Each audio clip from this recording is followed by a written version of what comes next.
बच्चों, हमारा सबक जुनूबी भारत की कदीम हुकूमतें।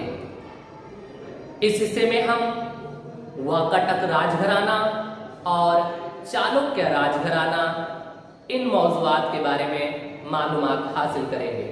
हमारा टॉपिक है वाकाटक राजघराना। सातवाहनों के जवाल के बाद वाकाटक एक ताकतवर घराना था। विंध्याशक्ति वाकाटक घराने का बानी था। विंध्याशक्ति के बाद परवरसेन अव्वल राजा बना। उसके बाद वाकाटक हुकूमत दो हिस्सों में तकसीम हो गई।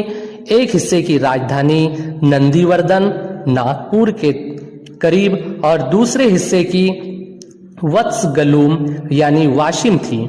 परवरसेन अव्वल ने वाकाटक हुकूमत को वसअत दी। इस जमाने में कोल्हापुर का नाम कुंतल था।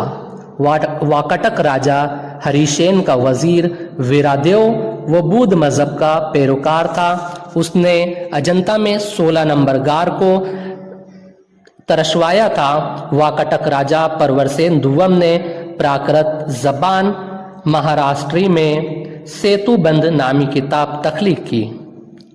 मजीद ये कि मेघदूत जो कालिदास की तख्लीक है, इस अहद में तख्लीक हुई। अगला टॉपिक है चालुक्य राजघराना। इस घराने का ताल्लुक कर्नाटक से था। उनके दौर हुकूमत में मशहूर मनादिर तामीर किए गए, जो अपनी मिसाल आप है।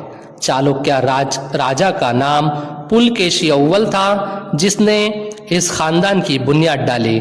कर्नाटक का एक मुकाम बदामी उसकी राजधानी थी। उसका पुराना नाम वातापी था। उसके दौर में पट्टदकल जैसे मनादिर तामीर किए गए।